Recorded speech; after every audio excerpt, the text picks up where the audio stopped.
The cause of bondage, mind is the source of freedom. કાવડિયાજી એક પછી એક આપણા માટે પડદા ઉખેડતા જાય છે. પહેલો પડદો ઉખેડી મંત્રના દર્શન થયા. હવે બીજો ઉખેડશે તો મનના દર્શન કરાવશે. આ મન શું છે? Mind is the cause of bondage, mind is the source of freedom. મન છે એ બંધનનું કારણ છે, મન છે એ મુક્તિનું સ્ત્રોત છે. આ વાક્યનું હું કઈ રીતે ઉપયોગ કરી શકું? જો આ સમજી જાઉં તો બધી સમજી જાઉં. આ એક વાક્ય ઇનફ છે. કઈ રીતે ઉપયોગ કરી શકું? જો શરૂઆતમાં ઉપયોગ કરું તો હર ક્ષણે હું મારી જાતને પૂછું કે આ જે હું કરી રહ્યો છું એ મુક્તિ તરફ મને લઈ જાય છે કે બંધન તરફ લઈ જાય? શરૂઆતની અંદર પેલું ડગલું જો કે હું બોલું છું એ મુક્તિ તરફ મને લઈ જાય છે કે બંધન તરફ લઈ જાય? હું લગ્ન જીવનમાં ઉતરું છું એ મુક્તિ તરફ લઈ જાય છે કે બંધન તરફ લઈ જાય? ગુરુના શરણે જાઉં છું તો એ મુક્તિ તરફ લઈ જાય છે કે બંધન તરફ લઈ જાય? કોઈકની જોડે ઝઘડામાં ઉતરું છું તો એ મુક્તિ તરફ લઈ જાય છે કે બંધન તરફ લઈ જાય? આ પ્રશ્ન હું સતત જો પૂછતો રહું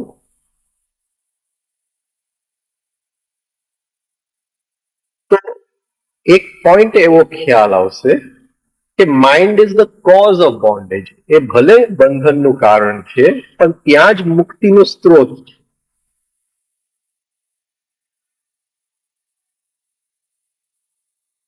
ભલે લગ્ન જીવન બંધનનું કારણ બની, મુક્તિનું સ્ત્રોત ત્યાં જ છે.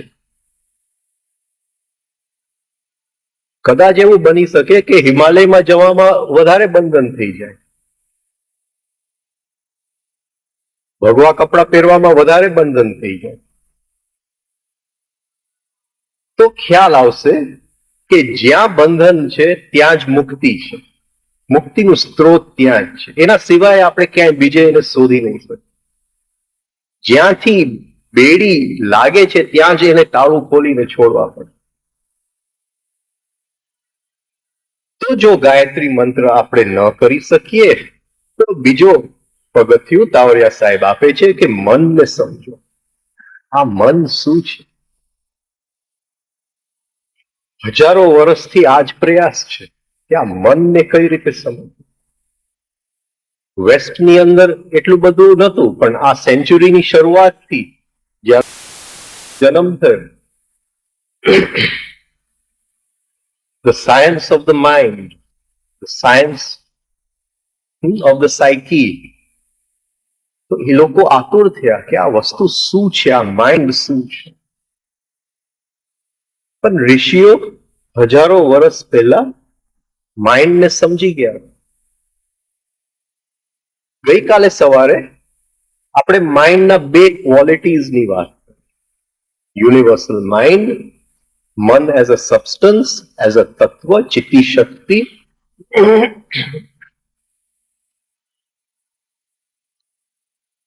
એક, ઇટ વોન્ટ્સ ટુ ડ્યુપ્લિકેટ. એને ઝેરોક્સ મશીન બનવું બહુ ગમે છે. આની પાસે ગાડી છે તો મારી પાસે હોવી જોઈએ. એટલે ઇટ વોન્ટ્સ ટુ ડ્યુપ્લિકેટ. એની પાસે ઘર છે તો મારી પાસે, એની પાસે સુંદર સ્ત્રી છે તો મારી પાસે હોવું જોઈએ. પણ ઇટ વોન્ટ્સ ટુ ડ્યુપ્લિકેટ. એને ઝેરોક્સ મશીન બનવું છે, પણ કંઈક વધારે પણ છે, ઈચ્છા શક્તિ પણ છે. મારી સ્ત્રી એના કરતા જરા સારી હોવી જોઈએ, મારી ગાડી એના કરતા જરા સારી હોવી જોઈએ, મારું ઘર એના કરતા જરા વધારે સારું હોવું જોઈએ. આ બે ક્વોલિટીઝ છે, ઇનબિલ્ટ ઇન્ટ્રિન્સિક ક્વોલિટીઝ મનના. એની અંદર એ જેવું મનની ક્વોલિટી જ એવી છે કે સ્મૃતિ, મેમરી ત્યાં પડેલું જ છે, ઈચ્છા શક્તિ ત્યાં પડેલી જ છે. હવે જ્યારે મેમરીની વાત કરીએ તો એક વસ્તુ જ્યારે આપણે મેમરી સમજીએ છીએ, મનનો કોન્ટેન્ટ શું છે, મનની અંદર શું પડેલું છે, એને આપણે મેમરી કહીએ. ગુરુજીએફ કહે છે કે એ નહીં, મનની અંદર પડેલું છે એ નહીં, પણ મનમાં જે આ શક્તિ છે યાદ કરવાની, એ જે શક્તિ છે ટુ ડ્યુપ્લિકેટ, યાદ કરવાની જે શક્તિ છે એનો ઉપયોગ કરો, સેલ્ફ રિમેમ્બરિંગ કરો. આ સમજાય છે? મેમરી એક વસ્તુ છે, પણ યાદ કરવાની શક્તિ જે છે એ મનની અંદર પડેલું છે. એટલે એમનું આખું યોગનું માળખું આ શક્તિની ઉપર બનાવી નાખ્યું. The art of self remembering. એક કોણ હતું જે મનને મળવા આવે? એ જો આ મન એ તો એ મારું મૂળભૂત સ્વભાવ છે.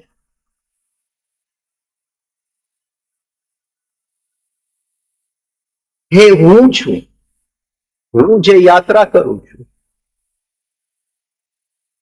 The art of remembering. પણ આપણે મેમરીને વધારે ધ્યાન આપીએ છીએ. ધી આર્ટ ઓફ રિમેમ્બરિંગ જે શક્તિ છે એ કોઈ ખીલાવતું નથી. છોકરાઓને થોથાઓ આપણે યાદ કરાવશું, પણ યાદ કરવાની જે શક્તિ છે એનો વિકાસ નહીં કરીએ. આ બે વસ્તુ અલગ છે.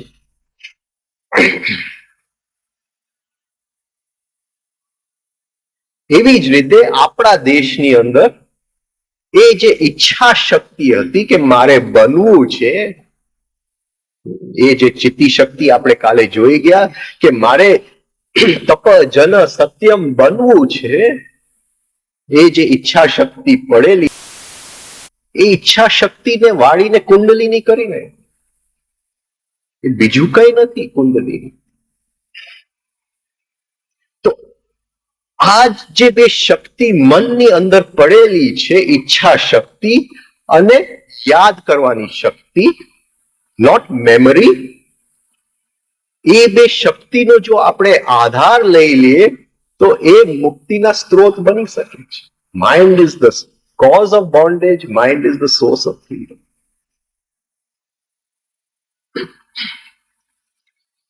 પણ મન સ્થિર રહેતું નથી. મનને સમજવું કેમ? કારણ કે પકડવા જાય છે, હાથમાં રહેતું નથી. એક સેકન્ડ પણ હાથમાં રહેતું. આપણે મંદિરોની અંદર ભગવાનની મૂર્તિઓ મૂકીએ છીએ, પણ એક સેકન્ડ ત્યાં સ્થિર નથી. ગુરુનો ફોટો મૂકીએ છીએ, એક સેકન્ડ સ્થિર નથી રહેતું. એને પકડવું કેમ? એને સમજવું.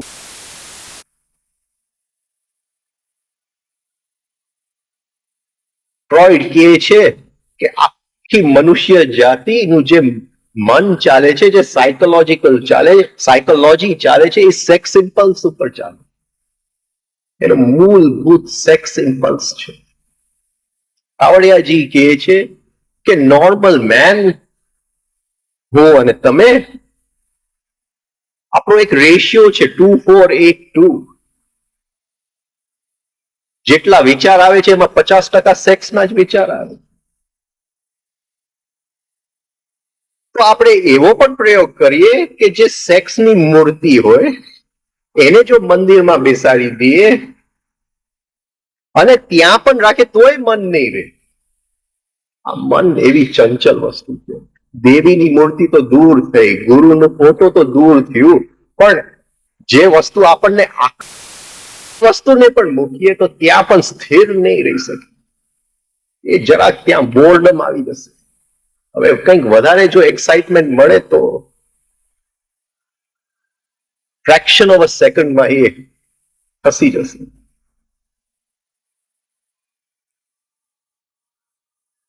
આ મનની ક્વોલિટી છે, એને સમજવું પડે.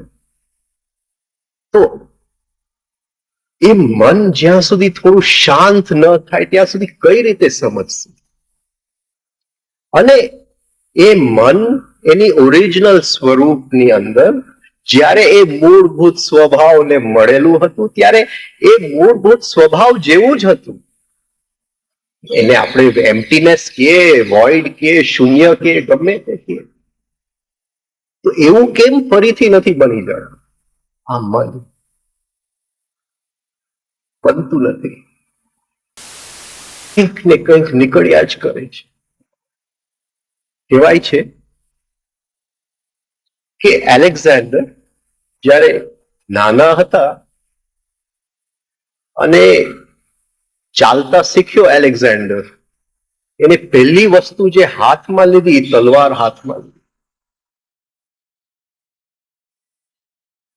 આપણા ઋષિઓ કહે છે, પતંજલિ, કે આ મનને જો વાળવું હોય, આ મનને જો એકાગ્ર કરવું હોય, તત્પ્રતિષેધ એક તત્વ અભ્યાસ, એક જ તત્વનો અભ્યાસ જો કરીએ, એક જ વસ્તુ પર જો કેન્દ્રિત કરીએ તો આ મન ધીમે ધીમે ટ્રેન થઈ જાય. એલેક્ઝાન્ડર 1 વર્ષની ઉંમરમાં હાથમાં તલવાર લઈ લીધી.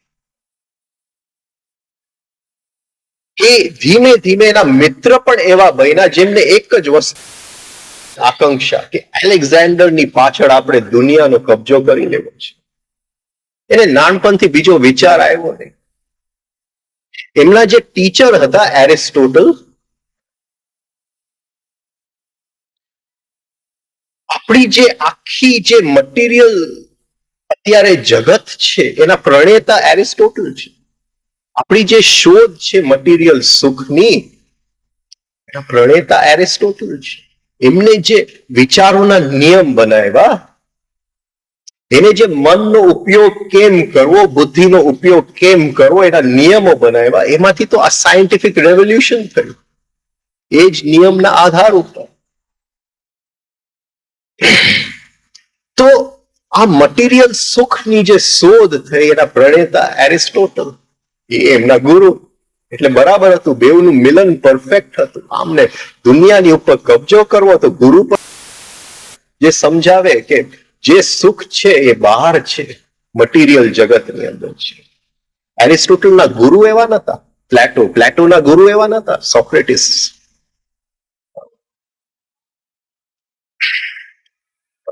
એરિસ્ટોટલ.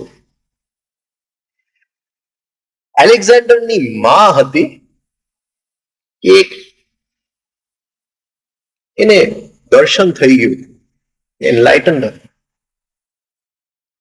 અને એમના ગુરુ હતા એક સુફી સંત. આ 300 BC ની વાત છે. 340 BC, 350 BC. અને આ જે સુફી પરંપરા છે એ મોહમ્મદથી બહુ જૂનું છે. જે બેબીલોનની સંસ્કૃતિ થઈ ટાઇગ્રીસ અને યુફ્રેટિસ નદીની વચ્ચે, ત્યાંથી સુફીઇઝમનો જન્મ થયો. 3,000 કે 5,000 વર્ષ જૂની એક સંસ્કૃતિ છે સુફીઓની. તો એલેક્ઝાન્ડરની માના ગુરુ એક સુફી સંત. હજી પણ એ સંતની જે લાઇનેજ છે, એમનો જે વારસદારો છે, એ હજી સુફી યુગોસ્લાવિયાની અંદર ચલાવે છે. 1-2 જણાને હું ઓળખું છું જે ત્યાં એમની પાસે સંન્યાસ લઈને આવેલા છે, એ જ લાઈનની અંદર, જે એલેક્ઝાન્ડરની માના ટ્યુટર. એને ખ્યાલ આવી ગયો કે આ છોકરો શું કરે છે, હજી 3 વર્ષની ઉંમર નથી થઈ અને આખો દિવસ એક જ રમત કે દુનિયા ઉપર કબજો, હું રાજા અને આ બધી મારી સેના, અને આખો દિવસ એની પ્રેક્ટિસ. તત્પ્રતિશે એક તત્વ અભ્યાસ, એક જ વસ્તુની અંદર. એટલે એ એમના ગુરુ પાસે ગયા કે કંઈક કરો, આ છોકરા માટે કંઈક કરો, બાકી આ હાથમાં નહીં રહે. એટલે ગુરુએ એલેક્ઝાન્ડરને બોલાવ્યો કે માંગ, તારે શું જોઈએ છે? એલેક્ઝાન્ડરે કીધું, મને બસ એક જ વસ્તુ જોઈએ છે કે આ દુનિયાનો રાજા હું બનું, આ દુનિયા મારા હથેલીની અંદર છે. ગુરુ કે હું તને આપું આ દુનિયા, એક શરતે કે આ માણસની ખોપડી છે, એક હાડકું એને કાઢ્યું કે આ માણસની ખોપડી છે, તું એની અંદર દાણો ભરીને લે આવ. ઘઉંના દાણા ભરીને લે આવ.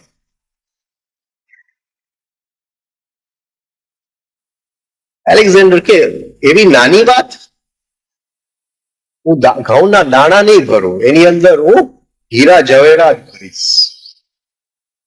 એટલે હીરાઓથી ભરવા એનું તળિયું ના આવે, એ અંદર સમાતા જાય, તળિયું ના આવે. આખી જે એમના ફાધર ફિલિપની જે આખી ટ્રેઝરી હતી, જે સંપત્તિ હતી, એ બધું એની અંદર નાખી દીધું તો એ તળિયું ના આવે. પાછા ગયા ગુરુ પાસે, આ શું છે? આ તો ભરાતું નથી. કે માણસની ખોપડીની અંદર મન છે, એ કોઈ દિવસ ભરાતું નથી, એ ભરવાની શક્યતા નથી. તું આ છોડી દે, દુનિયાની ઉપર રાજ કરવાની જે ઈચ્છા છે એ કોઈ દિવસ પૂર્ણ નથી થવા. એલેક્ઝાન્ડર સમજ્યો નહીં અને એક નાની સેના લઈને નીકળી પડ્યો અને દુનિયા ઉપર એને રાજ કર્યું. આપણે માનીએ કે ન માનીએ, એટલી નાની સેના દુનિયા ઉપર રાજ કરી ન શકે. કદાચ એમની માના આશીર્વાદ હતા, કદાચ એ સૂફી સંતના આશીર્વાદ નીકળી ગયા કુદરતી. એ માંગવા આવ્યો કે મને દુનિયાનું રાજ જોઈએ છે, લઈ જા. ઓટોમેટિક, એના હાથમાં વાત નથી. એટલે એલેક્ઝાન્ડરે એ નાની સેના લઈ 2,500 માણસની અને દુનિયા ઉપર રાજ કર્યું. શક્ય નથી બીજી કોઈ રીતે, આપણે સમજવા જાય તો શક્ય નથી. કહેવાય છે કે નીકળતી વખતે એની માએ કીધું કે હું ફરીથી તને નહીં જોઉં. તો એલેક્ઝાન્ડરે પ્રોમિસ આપ્યું કે નહીં, હું પાછો આવીશ. એ પાછો ના આવી શકે. છેલ્લી ઘડીએ મા યાદ તો મન ભરાતું નથી, મન ભરાતું.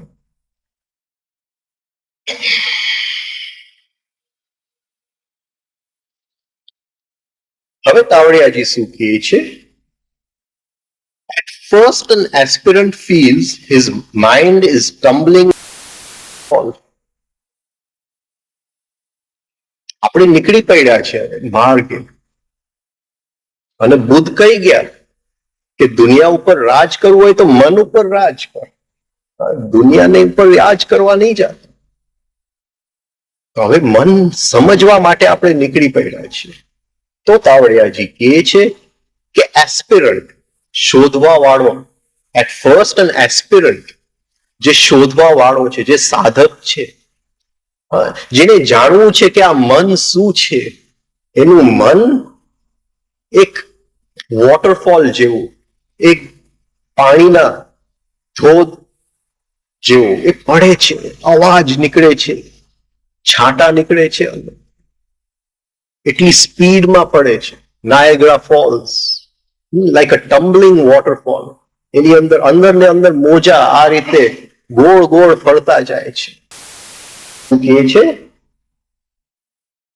at first an aspirant feels his mind is tumbling like a waterfall.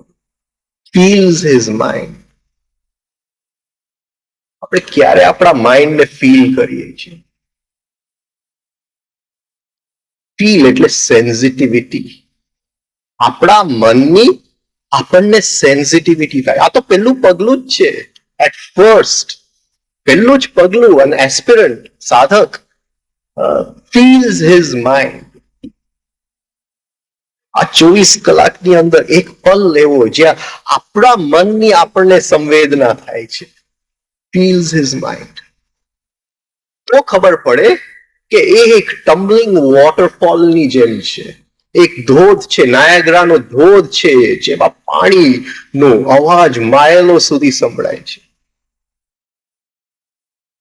હવે આની કરવું એ તો દૂરની વાત છે. ફર્સ્ટ તો એની સેન્સિટિવિટી થવી જોઈએ. એટલે મેડિટેશનનું આટલું મહત્વ છે કે જા એક ખૂણામાં બેસી જા અને જરા અંદર સાંભળ, એનો અવાજ છે, આ બહારના અવાજ કરતા એનો અવાજ જરા વધારે છે. પણ આપણને ઇરિટેશન આવે છે. અત્યારે અવાજ આવે છે તો આપણને ઇરિટેશન આવે છે, તો અંદરનો અવાજ કઈ રીતે સાંભળશે? તો જરા કે ખૂણામાં 2 મિનિટ 5 મિનિટ જો રોજ આપણે બેસી શકીએ, એટલે કે મેડિટેટ એવરી ડે, જરાક સાંભળ, એનો અવાજ સાંભળ. અંદર એ ઘોંઘાટ છે અંદર, લાઈક અ ટમ્બલિંગ વોટરફોલ. મહેનત કરવી પડે ટુ સેન્સ ધ માઇન્ડ. એની સંવેદના લેવા માટે મહેનત કરવી પડે, એનો સંસ્કાર રોજ બનાવવો પડે બેસવા માટે. So at first, the aspirant senses his mind as tumbling waterfall. અને હજારો વર્ષથી એકો એક એસ્પિરન્ટ આ જ કહેતું આવ્યું છે કે આ મન છે એ ટમ્બલિંગ વોટરફોલ છે. અર્જુન કહે છે કે Krishna, the yoga you declare to be characterized by rhythm and balance. જે યોગની તમે વાત કરો છો, જે સમત્વમ યોગની તમે વાત કરો છો, I don't see how it can endure. એ કેમ એ યોગ ટકી શકે એ મને દેખાતું નથી. એ શક્ય જ નથી જે વાત તમે કરો છો. આ બીજો એસ્પિરન્ટ, આજે આપણે એસ્પિરન્ટ છે. હજારો વર્ષ પહેલા અર્જુન પણ એસ્પિરન્ટ જ હતો, એ સાધક જ હતો. એ કૃષ્ણને જે પ્રશ્ન આપણને છે આજે, એ જ પ્રશ્ન એ કૃષ્ણને પૂછે છે કે જે યોગની તમે વાત કરો છો એ શક્ય જ નહીં, એ ટકી જ ન શકે. I don't see how it can endure. એ ટકી કેમ શકે? એ સ્થિર કઈ રીતે રહી શકે આ મન? Because of the restlessness of mind. આ મન એટલી ઉત્તેજિત છે, જેમ મેં વાત કરી કે ઇવન સેક્સનો ફોટો રાખ્યો ત્યાં પણ સ્થિર નથી રહેતું. ગુરુની વાત તો દૂરની છે, ભગવાનની વાત, મૂર્તિની વાત તો બહુ દૂરની છે, ત્યાં પણ સ્થિર નથી રહી શકતું. ધ રેસ્ટલેસનેસ, એની ઉત્તેજિતા ઓફ ધ માઇન્ડ. તો યોગ કેવી રીતે કરશું? આ મન લઈને યોગ કઈ રીતે થાય એ પૂછે છે કૃષ્ણને. આ જ પ્રશ્ન. The mind O Krishna is restless. એ એક જગ્યાએ સ્થિર બેસી નથી શકતું. ટર્બ્યુલન્ટ, એ ધોધની જેમ turbulent. The mind is a turbulent waterfall. હજારો વર્ષ પછી તાવડિયાજી એ જ શબ્દ વાપરે છે. The mind is a turbulent waterfall. Turbulent, powerful. શક્તિની અંદર છે. હું એને જો રાખવા જાઉં તો એ રહેતું નથી. હું 5 મિનિટ જો બેસવા જાઉં તો બેસી નથી શકાતું. અને તમે યોગની વાત કરો છો, રિધમ એન્ડ બેલેન્સની વાત કરો છો, સમત્વમ યોગ, એ કઈ રીતે શક્ય બને? શક્ય નથી. ઓબ્સ્ટિનેટ, એ જિદ્દી છે. હું એને ફોસલાવા જાઉં છું, સમજાવવા જાઉં છું, હું કહું કે ભાઈ તું જરા 5 મિનિટ બેસ, હું તને ચોકલેટ આપીશ, પેપર આપીશ, તૈયાર નથી થતું. એને દુનિયાનો કબજો સિવાય એને ભરાય એમ નથી. કઈ એનાથી ઓછું તો ચાલે જ નહીં. એલેક્ઝાન્ડર થી જરાય ઓછું નહીં ચાલે. જિદ્દી છે. To control the mind is as hard as it seems to me as to control the wind. આ વાયુને જો આપણે રોકી શકીએ તો આ મનને રોકી શકાય. એ એટલું અઘરું છે. આ જ પ્રશ્ન અર્જુન કૃષ્ણને પૂછે છે. વાયુ જેમ એક જગ્યાએ સ્થિર નથી રહી શકતું, એવી રીતે આ મન નથી સ્થિર રહી શકતું. તો એ યોગની તમે કઈ રીતે વાત કરો? તો કૃષ્ણ કહે છે, અનડાઉટેબલી, તારી વાત સાચી છે. Undoubtedly, O Arjun, the mind is restless. એ ઉત્તેજિત છે, એ બરાબર છે. એ એક જગ્યાએ સ્થિર નથી રહી શકતું. હાર્ડ ટુ કંટ્રોલ, એને કંટ્રોલ કરવું મુશ્કેલ છે, અશક્ય નથી. હા, અહીંયા અશક્ય નથી કહેતો, કે મુશ્કેલ છે. બટ બાય પ્રેક્ટિસ, અભ્યાસ, બાય પ્રેક્ટિસ, અભ્યાસ એન્ડ ડિસ્પેશન, વૈરાગ્ય. આપણે વાત થઈ હતી કે મનની અંદર ઇન્ટ્રિન્સિક ડ્યુપ્લિકેટિંગ શક્તિ ટુ રિમેમ્બર અને બનવું છે. આ બનવું છે, આ બે શક્તિ. તો આ બે શક્તિની સામે કૃષ્ણએ શું મૂક્યું? અભ્યાસ અને વૈરાગ્ય. એનું કાઉન્ટર કેમ કરવું? આ જે બે શક્તિ એ મનને લઈ જાય છે, હર ક્ષણે લઈ જાય છે, એ બે શક્તિને જ કાઉન્ટર કરવાનું છે. અભ્યાસ અને વૈરાગ્ય, ડિસ્પેશન, વૈરાગ્ય. It can be controlled. અશક્ય નથી. અભ્યાસ અને વૈરાગ્યથી શક્ય છે. કૃષ્ણ કહે છે, પતંજલિએ આ જ વસ્તુ કીધેલી. એવું નથી કે ખાલી કૃષ્ણએ કીધેલું. હવે એ વર્થ છે કે કેમ? આપણે નીકળી પડ્યા છે, શું મળવાનું છે આ મનને કંટ્રોલ કરવું? તો વિવેકાનંદ શું કહે છે? The mind has to be gradually and systematically brought under control. એટલે ધીરે ધીરે એને એક રાતના મેડિટેશન, 3 દિવસના મેડિટેશન કેમ્પમાં જો એડવર્ટાઇઝમેન્ટ હોય કે એનલાઇટનમેન્ટ થઈ જશે તો જરા ધ્યાન રાખ. ધીરે ધીરે, ગ્રેજ્યુઅલી, બહુ જ સંભાળી એવી, બાકી એ વેર લેશે. પંપાડીને we bring it under control. Gradually brought under control. ધીરે ધીરે, સિસ્ટમેટિકલી. એનું સાયન્સ છે. વિવેકાનંદ શું કે છે કે એનું સાયન્સ છે, એની સિસ્ટમ છે. આડેધડ નહીં કરતા. કોઈ કીધું કે મેડિટેશનમાં બેસી જાઓ. મેડિટેશન શું છે એનું સાયન્સ સમજો. એને ગ્રેજ્યુઅલી અને સિસ્ટમેટિકલી જો એને બાંધી શકો એ મનને, તો કામ થઈ ગયું, બેડો પાર થઈ. બીજું કઈ કરવાનું રહેતું નથી, આટલું જ કરવાનું છે. brought under control. The will has to be strengthened. અંદરની જે ઈચ્છા શક્તિ છે, આ કરવું છે. આજે સાંભળ્યું તો હવે 2 દિવસ ઘરે કરી લીધું, 3જે દિવસ જવા દે, આવતી શિબિર પછી કરશું. The will has to be strengthened. will ક્યાં છે? ખટપટ કરવામાં બહુ will આપણું ચાલે છે, જાતની ખટપટ કરો. આને કંટ્રોલ કરવું, આને ધીમે ધીમે ઢગલે એને જો કંટ્રોલ કરવું, એ ધીરજ માંગી લે છે. ધીરજ માંગી રહી છે. શેર બજારમાં એક કહેવત છે કે money grows on the trees of patience.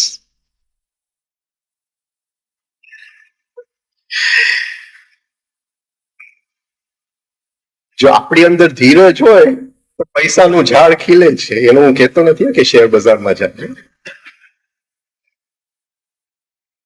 પણ ધીરજ જોઈએ તો જ વિલ મજબૂત થાય છે. આ મનને કંટ્રોલ કરવાનું છે.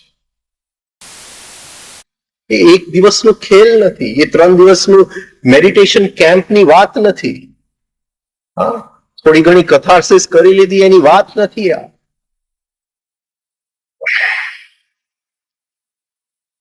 The will has to be strengthened by slow, continuous and perceiving drill. આપણે સ્કૂલમાં હતા તો ડ્રિલ કરતા હતા. સવારે ઉઠો, left, right, about turn, this, left. તો એ મનને ધીમે ધીમે એને ડ્રિલમાં લાવવું પડે, એને ડિસિપ્લિનમાં લાવવું પડે. એ બહુ અઘરી વાત છે. આનાથી અઘરું કઈ નથી. પણ જો અંદર વિલ હોય, શક્ય છે, તો અઘરું નથી. તો કદાચ કરવામાં એન્જોયમેન્ટ પણ આવે. શક્ય છે કે કરવામાં એન્જોયમેન્ટ પણ આવે. પછી યાત્રા બહુ અઘરી નથી રહેતી. જો આપણે ડગલે ડગલે એને કેમ, લોકો ઘોડાના ટ્રેનર્સ હોય છે તો એ લોકોને એન્જોય થાય કે આ જેટલો વાઇલ્ડ ઘોડો, જેટલો મુક્ત ઘોડો, એટલો એને ટ્રેન કરવામાં વધારે મજા આવે. કેમ ટ્રેન કરવું? એના કાનમાં ફોસલીને વાત કરે, નાના નાના બટકા ભરે કાન ઉપર, ગળા ઉપર હાથ ફેરવે, અને ધીમે ધીમે અને ધીમે ધીમે એ ઘોડો ટ્રેન થઈ જાય. એ જ રીતે આપણું મન છે. by slow and persevering drill, એક દિવસ છોડ્યા વગર, persevering, એક દિવસ છોડ્યા વગર, નૈરંતર્યે એક ગેપ વગર, પતંજલિ કહે છે. persevering drill એનું એક જ છે કે એ રોજ કરવું પડે છે, એને કંટ્રોલ કરવાનું. હિંમત નહીં હારવાનું કે આ તો શક્ય જ નથી. અર્જુનની જેમ નથી બોલવું કે આ શક્ય નથી. શક્ય છે કૃષ્ણ કીધું. ધીમે ધીમે, by a slow and drill. This is no child's play. આ કઈ છોકરાઓની રમતની વાત નથી. મનને કાબુમાં લેવાનું, વિવેકાનંદ કહે છે. આ ચાઇલ્ડ્સ પ્લે નથી. ટોટલ એનર્જી એની અંદર લગાડી દેવું પડે. આ છોકરાઓની રમત નથી. આપણે લખોટીથી નથી રમતા. No fact to be tried one day and discarded the next. એ કઈ તૂત નથી. આ મેડિટેશન કઈ તૂત નથી કે આજે કર્યું ને કાલે મૂકી દીધું, પરમ દિવસે કર્યું ને પાછું મૂકી દીધું. મેડિટેશન કોઈ તૂત નથી. હા, ગાયત્રીની સાધના કોઈ તૂત નથી. કર્યું એટલે રોજ કર્યું, જીવનભર કર્યું. હા, કાવડિયાજી છેલ્લી ઘડી સુધી આ બધી એક્સરસાઇઝીસ કરતા. બધી જેટલી શીખડાવે છે એ બધું પોતે કરતા હતા, અને એનાથી વધારે. It is no fad. એ કોઈ તૂત કે કર્યું અને મૂકી દીધું. એ કરવું પડે છે રોજ. It is a life's work. એ જીવનની એક આપણી કમાણી છે, એક જીવનનું આપણું કાર્ય છે. આ મનને કાબુમાં લઈ આવવું એ એક જીવનનો ઉદ્દેશ છે. હા, આપણે આ ઉંમરે ચાલુ થાય છે, કદાચ મૃત્યુની ઘડીએ જો બધું બરાબર જશે તો એ કાબુમાં આવી જશે. એ જીવન દાવ પર લગાડવું પડે છે. મફતમાં નથી આપતું. કુદરત કોઈ વસ્તુ ફ્રીમાં નથી આપતું. એ નાગા કરીને જ આપે છે. તમને એમ લાગે કે આ બધું લઈને હું એનલાઇટન થાઉં, તો એ શક્ય નથી. એ ગમે અહીંયા એક કાપો મૂકશે જ. આ બધું પકડીને કબરની અંદર જો જવું હોય ઇજિપ્શિયન મમ્મીની જેમ, તો મમ્મી બની જવું પડે. તો એ બધું શક્ય છે. પણ મૃત્યુ પછી સમજવું હોય, ત્યાર પછી કોન્શિયસ બર્થ જો લેવું હોય, તો એક પોઈન્ટ આવશે કે કુદરત નાગાએ કરી દે. જરૂર હોય તો તૈયારી હોવી જોઈએ. તો it is a life's work. એ આ એક જીવનનું કાર્ય છે. આ કઈ હોબી નથી. મારી હોબી મેડિટેશન છે, હોબી નથી. જેમ મેં કાલે કીધું કે અત્યારે હું આગનો ઘણો ગળી ગયો છું, એટલે એટલી બધી ઉતાવળમાં છું અને લોકો ચાલતા નથી.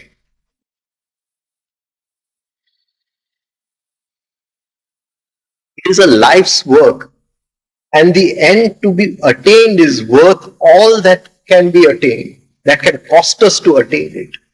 અને એ જે મુકામ છે, મંઝિલ, કે એક એવું મન જે શાંત છે, એક એવું મન જે એક નોર્મલ કંટ્રોલમાં છે, ડિસિપ્લિન. જો આપણું લક્ષ્ય હોય આ મનને સ્થિર કરવું, એ એક જ જો લક્ષ્ય આપણું જીવન હોય, તો એ લક્ષ્ય વર્થ ઇટ છે. વિવેકાનંદ કહે છે એની માટે આપણે બધું બીજું ગુમાવી દેવું પડે તો આ વર્થ ઇટ છે. વિવેકાનંદ કહે છે. તો એ શું કામ વર્થ ઇટ છે? એ શાંત મન શું કામ વર્થ ઇટ છે? બહુ અદ્ભુત સ્થિતિ બની જાય છે જ્યારે શાંત મન, એની અંદર ભગવાનનું પ્રતિબિંબ પડે છે. પછી ભગવાનની જોડે કેમ લેતી દેતી કરવું એ મન શીખડાવે છે. આસામની અંદર એક રાજ્ય એવું હતું જૂના જમાનાઓમાં, જ્યાં રાજા જો મરી જાય તો ન હોય તો વારસને કેમ શોધવું? તો એની માટે એક હાથી રાખેલો. હાથીને છૂટું કરી નાખે. અને આસામની અંદર એક સમય એવો હતો કે લગભગ જન્મ સ્ત્રીઓના થતા હતા, બહુ ઓછા ને ત્યાં છોકરાઓના જન્મ થતા. એટલે તો આસામની અંદર તાંત્ર સ્ત્રી તંત્રનું આખું એ જે સંસ્કૃતિ છે એનું આખું એક ખિલાવટ થયું આસામની અંદર. તો એ હાથી નીકળી પડે રસ્તાઓની અંદર અને જે વ્યક્તિ એને ઠીક લાગે એને સૂંઢમાં લઈ લે ને એ નવો રાજા. આવું જ બન્યું કે રાજા મરી ગયા અને હાથીને છોડી દીધું. બિચારો એક સંન્યાસી ફરતો ફરતો આવતો હતો અને ગામના સૂંઢમાં પકડી એને બેસાડી દીધો. સંન્યાસી કે ભાઈ મારું વૈરાગ્યનું પંથ છે, હું રાજા ન બની શકું. આ લોકો કોઈ માને નહીં કે હાથીએ કીધું છે, હાથી તો ભગવાન છે, એને બેસાડ. જબરજસ્ત. સંન્યાસી ઘૂસી ગયા એક રૂમની અંદર. એ રૂમ માંથી નીકળે નહીં. શું કરે અંદર કોઈને ખબર નહીં. મનને શાંત કરતા હશે, મનની જોડે શાંત મનની જોડે ઊંચા યોગના પ્રયોગ કરતા હશે, શું કરતા હશે? પણ રાજ્ય ધીમે ધીમે એકદમ ફર્સ્ટ ક્લાસ ચાલવા માંડ્યું. જ્યાં ગરીબી હતી એ બધી ગરીબી દૂર થઈ ગઈ. લોકોની અંદર સંપત્તિ ખૂબ આવી ગઈ. બધે રસ્તાઓ થઈ ગયા, ઝાડ પાન બધે ઉગી ગયા, ક્યાંય દુષ્કાળ ન આવે, કોઈ બીજી અતિવૃષ્ટિ ન આવે. એની મેળે રાજ્ય. કોઈ દિવસ કોઈ સંન્યાસીને પૂછ્યું નહીં કે શું કરવાનું છે. મિનિસ્ટર કે મંત્રીને જવાબ પણ ના આપ્યો અને રાજ્ય ફર્સ્ટ ક્લાસ ચાલવા. બધું કુદરતના નિયમ પણ સારા, મનુષ્યના નિયમ પણ બધું સમત્વમ યોગ ઉચ્યતે. આ બધું જોઈને બાજુવાળા જે રાજ્ય હતો એના રાજાને જરા ઈર્ષા થઈ કે આટલું સરસ આ રાજ્ય ચાલે છે. અને પછી એને ખ્યાલ આવ્યો કે અહીંયા તો કોઈ સેના જ નથી એ રાજ્ય. કારણ કે સંન્યાસીને તો સેના જોડે કોઈ મતલબ નહીં કે ચલો આપણે આ રાજ્ય ઉપર કબજો લઈ લઈએ. એટલે એને બધી બોર્ડર ઉપર એની સેનાને ગોઠવી દીધી કે હવે આક્રમણ કરો. અને અહીંયા બધા મંત્રીઓ અહીંથી અહીં દોડમપટ્ટી કરે. સંન્યાસી એના રૂમની અંદર પડ્યા. પછી બહુ જોરથી એ લોકોએ ઠોક્યું કે જરાક બહાર આવો, તમે રાજા છો, ઓલી સેના બોર્ડર ઉપર બધી ઊભી થઈ ગઈ છે, ગમે ત્યારે આક્રમણ કરશે, આપણી પાસે તો સેના જ નથી. ઓલા સંન્યાસી બહાર આવ્યા કે એક કામ કરો, 5 મિનિટ માટે એ રાજાને બોલાવો ને જરા. એટલે કોઈ દૂત ગયો. રાજાને પણ નવાઈ લાગી કે એ કહે છે કે એ સંન્યાસી છે અને એ યુગ એવો હતો કે એનું આમંત્રણ હોય તો જવું પડે. રાજા ગયા. જેવા રાજા ચાલતા આવ્યા, સંન્યાસીએ જે તાજ હતું એ રાજનું એ હાથમાં લઈ એનો થેલો બાંધીને એના માથે મૂકી કે તારે આ જોઈએ જ ને, કે તને આપી દીધું, હું જાઉં છું. હવે તું એક રાજ્ય ઉપર રાજ કરતો તો હવે 2 રાજ્ય ઉપર રાજ. 2 ઘડી તો રાજા દમ રહી ગયો કે આ શું છે. પછી દોયડો સંન્યાસીની પાછળ, ભાઈ આમ નહીં, હું મારું રાજ્ય તમને આપી દઉં છું. મન અંદર એટલી શક્તિ છે. તો વિવેકાનંદ કહે છે કે એ જે મુકામ છે મનને શાંત કરવું, એ વેલ વર્થ, એ વેલ વર્થ છે. એ કરવા જેવું છે. જીવનમાં કંઈક કરવા જેવું છે તો એ મનને શાંત કરવા જેવું. અનહદ શક્તિઓ પડેલી છે. કુદરત પણ એ શાંત મનની સામે ઝૂકી જાય છે. An aspirant feels his mind is tumbling like a waterfall. Feels. એને સંવેદના થાય છે પોતાના મનનું કે એ એક પાણીના ધોધની જેમ પડ્યા કરે છે. પાણી એટલે આપણું એસ્ટ્રલ બોડી. આપણું એસ્ટ્રલ બોડી શું છે? કેમિકલ્સ. ભાવ. આપણું ભાવ શરીર. તો આપણું ભાવ શરીર એક ટમ્બલિંગ વોટરફોલ છે. આ સાંકેતિક છે. જે પાણીનો દાખલો લીધો છે એ સાંકેતિક છે. આપણું ભાવ શરીર એ ટર્મોઇલમાં છે, કોન્ફ્લિક્ટમાં છે. તો શરૂઆતની અંદર એ જે અંદરની કોન્ફ્લિક્ટ છે એની ખાલી સંવેદના લેવાની છે. ગુસ્સો આવે છે તો એની સંવેદના લ્યો.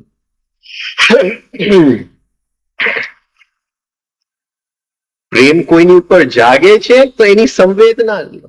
કારણ કે આપણો પ્રેમ એ પણ વોટરફોલની જેમ જ છે, અટ્રેક્શન અને રિપલ્શન. આપણો પ્રેમ કઈ ઘીના દીવા જેવો પ્રેમ નથી, રાઈટ? અટ્રેક્શન અને રિપલ્શન. આ ગમી ગયો ને આ ન ગમ્યું, પ્રેમ થઈ ગયો. આનું મોડું જરા સારું છે તો અહીંયા પ્રેમ કરવામાં વાંધો નથી, રાઈટ? તો અટ્રેક્શન અને રિપલ્શન કાલે આ સમજાવ્યું તું મેં બપોરે. કર્ષણ, રિપલ્શન એટલે અપાકર્ષણ. તો એની સંવેદના લે. આ કઈ એવો તત્વ છે જે આકર્ષાય છે? એ શું એ ફોર્સ છે જે અંદર આકર્ષાય છે? એની સંવેદના. Feel at first. આ પહેલું જ પગથિયું છે સેન્સિટિવિટી. ફીલ. કોની સેન્સિટિવિટી? આ ખુરશીની નહીં, આ ખુરશીની નહીં, પણ અંદરના ભાવની. વોટરફોલ, વોટરફોલ એટલે અંદરના ભાવ, વોટર એટલે અંદરના ભાવ. એની સેન્સિટિવિટી. આ જો સેન્સિટિવિટીની જો ચાવી જીવનમાં આવી જાય તો એનાથી બધાય તાળા ખુલે છે. એકે તાળું એવું નથી. પ્રેમમાં પડ્યો, પ્રેમિકા કે પ્રેમી દૂર છે, આપણે એક ખેંચાણ થાય છે એના તરફ કે એ હોવું જોઈએ. મન વોટરફોલની જેમ કે એની સાથે આ કરીશ, એની સાથે તે કરીશ, પણ એ જે ખેંચાણ થાય છે એની જો સંવેદના લઈ શકીએ તો મેડિટેશનની શરૂઆત થઈ જાય છે. આ પકડાય છે. હા, એમને મને ગાળ આપ્યું, અંદર ગુસ્સો જન્મે છે, એ ગુસ્સોને વ્યક્ત થવાની ઈચ્છા છે, એ જે તણાવ છે અંદર એની જો સંવેદના લઈ શકું તો પહેલું ડગલું મેડિટેશનનું ભરી દીધું. સંવેદના, sensitivity is the key.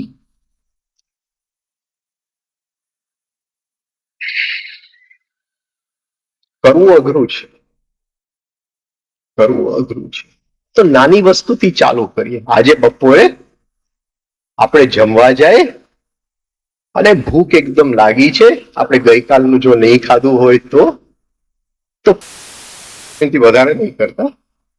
5 minute એ જે તણાવ થાય છે એની અંદર એની સેન્સિટિવિટી લેવાની કોશિશ કરીએ. એ જે ખાવાના પ્રત્યેનો જે તણાવ થાય છે, ખાવાનું ન્યુટ્રલ વસ્તુ, પ્રેમિકા કે પ્રેમી જરા ન્યુટ્રલ વસ્તુ નથી. તો એ સેન્સ કરવાની કોશિશ કરીએ 5 મિનિટ. એક સફરજન ખાવાનું મન થાય છે, મૂકો સફરજનને સામને અને જરા સેન્સ કરો કે આ શું અંદર ખેંચાય છે. Sensitivity. At first, an aspirant feels his mind is tumbling like a waterfall. હવે જો આ સેન્સિટિવિટી હું લેવા માંડું તો એક અંદરનું આસન એની મેળે બનતું જાય છે. એક મનનું આસન કે હવે હરેક વસ્તુમાં મારે હવે સેન્સિટિવિટી લેવી છે. મારું પ્રેમિકા પાસે જોડે મતલબ નથી, પાસે છે તો એની જોડે એન્જોય કરવું છે, એની એ સેન્સિટિવિટી લઉં છું. દૂર છે તો એનો શું કે વિરહ છે, એની એ સેન્સિટિવિટી લઉં છું. હવે મારે સેન્સિટિવિટી જ લેવી છે. એક મનનું આસન બની જાય. સ્થિરમ સુખમ આસન. મહામુદ્રા. મહામુદ્રા. હવે આ આસન બની જાય અને હરેક વસ્તુની અંદર સેન્સિટિવિટી આવે તો ધીમે ધીમે એ જે અટ્રેક્શન અને રિપલ્શન થાય છે એ બેવની વચ્ચે શું પડેલું છે એ ધીમે ધીમે દેખાવા માંડશે. એ જે સારું અને ખરાબ છે એ બેવની વચ્ચે જે પડેલું છે એ ધીમે ધીમે અંદર આપણને ખ્યાલ આવશે. Sensitivity is the key. એક ખૂણામાં બેસીને વિચારો જોવા ન બેસતા. રોજ ભલે 5 મિનિટ મેડિટેશન કરો સવારે, હા, પણ જીવનમાં ઉતારો. નાની નાની વસ્તુથી ચાલુ કરીને ઉતારો સેન્સિટિવિટી. ઇન મિડ કોર્સ, હવે મિડ કોર્સ પેલા ગંગા ક્યાંથી નીકળેલી? ભગીરથી, આમ ટમ્બલિંગ પહાડો ઉપરથી માટી આ તે,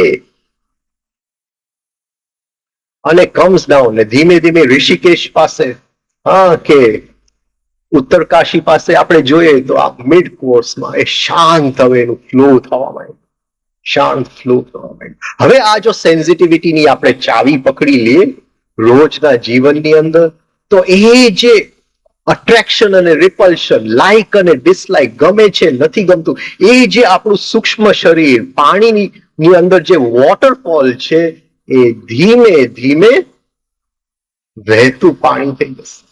હજી આપણે આસનમાં બેઠા છીએ, વહેતું તસ્ય પ્રશાંત વાહિતા સંસ્કારા. એ સેન્સિટિવિટીનો જે સંસ્કાર હતો કે હરેક વસ્તુમાં શરૂઆતની અંદર યાદ નતું આવતું, ધીમે ધીમે યાદ આવતું ગયું કે હવે ભલે વિરહ છે તો વિરહ એની જગ્યાએ છે પણ એની હું સેન્સિટિવિટી લઉં છું. ભલે સારું છે પણ સારું એની જગ્યાએ છે તો એની એન્જોયેબલ છે ભલે, પણ એની હું સેન્સિટિવિટી લઉં છું. ભૂખ છે તો એની સેન્સિટિવિટી લઉં છું, તૃપ્તિ છે તો એની સેન્સિટિવિટી લઉં છું, ગુસ્સો છે તો એની સેન્સિટિવિટી લઉં છું. એ ધીમે ધીમે આ જે સેન્સિટિવિટીની જે ચાવી છે એ જો હાથમાં હશે તો એ જે ટમ્બલિંગ વોટરફોલ ભગીરથી એ ઉત્તર કાશી સુધી પહોંચી અને એ સંસ્કાર મજબૂત બની જશે, સેન્સિટિવિટી. અને એ સેન્સિટિવિટીનો સંસ્કાર જો મજબૂત બની જશે તો હરેક ક્ષણે સ્થિતિની અંદર એ પોષણ લેતું જશે. હવે સંસ્કાર મજબૂત બને. પતંજલિ કહે છે તસ્ય પ્રશાંત વાહિતા સંસ્કારા. હવે એ નદી ચાલે છે, હવે કોઈ પણ ઉથલ પાથલ નથી. એ સૂક્ષ્મ શરીર એ પાણીની અંદર કોઈ પણ ઉથલ પાથલ, થોડા મોજા આવે છે કોઈ વાંધો નહીં, પવન આવે છે તો થોડા મોજા તો આવશે જ. હા, એ તો એન્જોયમેન્ટ છે જીવન. મોજા સાવ નહીં આવે તો શું કરશું? હા, મોજા આવે છે તો એ સમજવા માટે, એ મનને સમજવા માટે જરૂરી છે મોજા. In mid course it flows on slow and gentle. અને આ લાંબો સમય રહે છે. ઘણી વાર એમ લાગે કે હવે શાંત પડી ગયું પણ હવે આગળ કઈ થતું નથી, કઈ વાંધો નહીં, થશે જ. હવે એ સેન્સિટિવિટી એ ક્યાંની એનર્જી છે, કઈ વસ્તુની એનર્જી છે? એ સેન્સિટિવિટી જે આપણી પાસે છે, એ શેની એનર્જી છે? તો આપણને ખ્યાલ આવશે કે એ ઇન્દ્રિયોની એનર્જી છે, એ ઇન્દ્રિયોની એનર્જી છે. કે મારા આંખને જોવું છે તો એ સેન્સિટિવિટી જો આંખની બહાર જો જાય શક્તિ રૂપે તો આંખ જોઈ શકે છે. મારા હાથને સ્પર્શ કરવું છે, એ સેન્સિટિવિટી ચામડીની બહાર જો જાય તો સ્પર્શ કરી શકે છે. અને ધીમે ધીમે કરતા કરતા એ સેન્સિટિવિટીની ચાવી હાથમાં આવી ગઈ. એને આપણે અબાઉટ ટર્ન કરી નાખીએ છીએ, આંખમાંથી અબાઉટ ટર્ન કરી નાખીએ છીએ, ચામડીમાંથી અબાઉટ ટર્ન કરી નાખીએ છીએ. હવે જોવું હોય એટલું જ હું જોઈશ, જેનું સ્પર્શ લેવું હોય એનું જ હું લઈશ. તસ્ય પ્રશાંત વાહિતા સંસ્કાર mid course it flows on slow and gentle. આ પ્રત્યાહારની હવે સ્થિતિ નજીક આવતી ગઈ. જોવું હોય તો જ જોઈશ, બાકી એ જે જોવા વાળી જે શક્તિ આંખની બહાર, એને અંદર હું લઈ જાઉં કે ભાઈ તું બહાર શેનું જોઈ છે, અંદર ડિવાઇન ફ્રેગમેન્ટ પડેલું છે, તું અબાઉટ ટર્ન કર, અંદર જો. ઇન ધી એન્ડ હવે જો અબાઉટ ટર્ન કરે, હવે યાત્રા કોના તરફ કરશે? એ ગાયત્રી માં તરફ પડેલું છે. સવિતા એ જ વસ્તુ આપણે કાલે કીધી, એ જ વસ્તુ આજે જુદી રીતે આપણે કીધી. એ ગાયત્રી માં તરફ અંદર યાત્રા કરશે. ઇન ધી એન્ડ, પરિણામે, in the end it is a vast great ocean. હવે ગંગા હુગલી પહોંચી ગયો, ગંગા સાગર પહોંચી ગયું છે. હવે માં ક્યાં છે, દીકરો ક્યાં છે, છૂટું પાડવું મુશ્કેલ છે. એ જે સેન્સિટિવિટી બહાર જાતી હતી, એ જે સેન્સિટિવિટી ટર્મોઇલમાં હતી, ઉથલ પાથલમાં હતી, એને ધીમે ધીમે આપણે વાયડું અંદરના, એ આંખ જે બહાર જોતી હતી અંદરના ડિવાઇન ફ્રેગમેન્ટનું, એને કીધું કે જો અંદર એ જે સ્પર્શ બહાર જતું હતું એને કીધું એનો સ્પર્શ લે. એ પ્રત્યાહાર થી વાળી અને અંદર જવા માંડ્યું અને ધીમે ધીમે in the end it is a vast great ocean where the lights of sun and mother merge in one. જે દીકરાનો પ્રકાશ અને માનો પ્રકાશને હવે છૂટું પાડવું મુશ્કેલ છે, એ બે એકમાં મળ્યું. હવે મૂળભૂત સ્વભાવ ની સેન્સિટિવિટી છે, બીજી કોઈ સેન્સિટિવિટી રહેતી નથી જીવનની અંદર. એ મારો મૂળભૂત સ્વભાવ જે ગાયત્રી છે, જે માં છે, એનો સેન્સિટિવિટી લે છે. પછી ફરીથી હું દુનિયામાં આવું, પછી ખુરશીને અડું, કોની આવે છે? એ મૂળભૂત સ્વભાવ. In the end it is a vast great ocean where the lights of sun and mother merge in one. આ મનને જો કંટ્રોલ કરવું હોય તો એની ચાવી સેન્સિટિવિટીમાં છે. અને જીવનમાં જો આ એક જ લક્ષ્ય ઇનફ છે કે મારે મારા મનનું કંટ્રોલ કરવું છે, જબરજસ્તી નહીં, આ લક્ષ્ય ઇનફ છે. સેન્સિટિવિટીના ડગલે ડગલે ચાલી, આ ઇનફ છે. જો આટલું આપણે કરી શકીએ તો હું આગળ લેતો નથી, અહીંયા પૂરું કરું. Thank you.